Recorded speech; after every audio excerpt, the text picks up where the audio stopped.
non-fiction text written by Chalamino Mia. It's about his own experiences of being taken away from his family. It was during this time that the government was stealing kids from the Aboriginals to, in brackets, cleanse them and make them all white, integrate them into the society. In this story, we hear about how the Chalamino is taken and his siblings are taken away from the family, and how they have a hard time dealing with it, hard time reconciling back with their mother.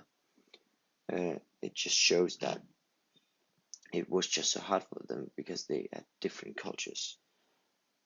The meaning of the text is to teach people about these horrific events that transpired during this period, and the main theme is kind of the suppression of the Aboriginals or the black people, or just racism, but also how they are moving forward, but they still have a long way to go.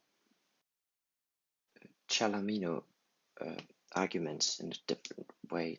He doesn't really use the Tolmenes method that much. He more goes in for like this sort of. He shows a lot of ethos and pathos, so we feel with him. He says multiple times that, oh, this was horrible, and it was horrible for everyone, and no one could really stand it, and it was hard for them. And he doesn't really use any facts for it, but he gets everyone to feel that way, and that way he gets a lot of sympathy. But suddenly, he just turns around and says, like, however well-intentioned, religious, and committed those people were, it doesn't detract from the fact that a terrible crime was committed against Aboriginal and Torres Strait Islander children and their families. And he just goes on this offensive, and you really start to feel with him because, oh, he's right. He's already got the ethos and pathos down. He couldn't back it up with straight facts, but he arguments more to the heart than to the brain.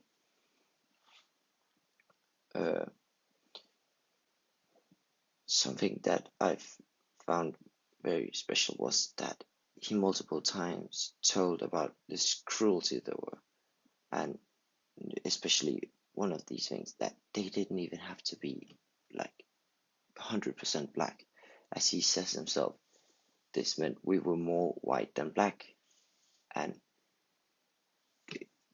he doesn't understand that. Wow, just because he's a little black, what does that have to do with his cultures and how he's raised? And then he also talks about just this, again, cruelty, and how they wanted to make the Aboriginals, in brackets, white. It seems at times these carers were determined to force us to forget our culture and make us white.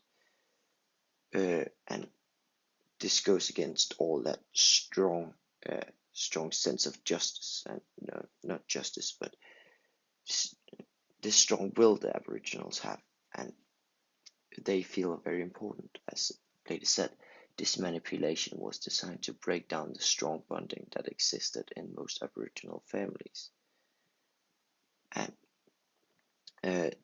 they were told to again leave our heritage behind and take our place in white society, and that was just something they would not want to do.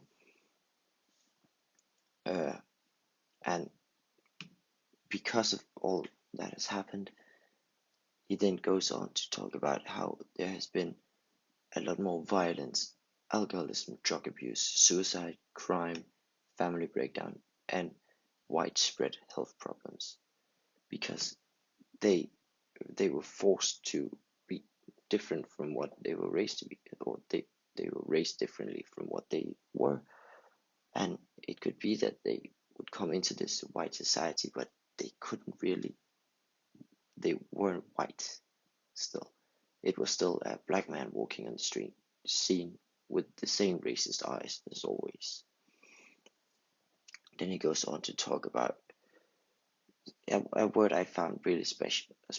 It's de-aboriginalized, which means that they want to erase all of the Aboriginal culture within the people, the Aboriginals. Yes, and then he goes on to talk about a lot about the history of the Aboriginals and how he thinks that they should be allowed to have their own religion and be at in their homeland, which the Europeans invaded, to have their religion. And fortunately, after 1994, they gained more rights, but there is still these racist eyes in Australia. I think it's clear to see what Chalamino's opinions on the matter are, and because he writes about this experience in such a horrible manner, like he just doesn't like it and wouldn't wish it for anyone, and he expresses it as this ethically wrong act and time that just should not be repeated. And yes, I think that's his opinions on the matter. But you could compare this to maybe utopia and dystopia, actually, because in the same way, the white people, from the perspective of the white people, they had a utopia. They thought they were perfect, and then there was this dystopia on the other side of the road, let's call it that, which were these Aboriginals. And for the utopia, the only way to make their utopia even more perfect was to cleanse the dystopia on the other side. And that is why they tried raising these in a utopian manner, which would mean that the destruction of the dystopian society.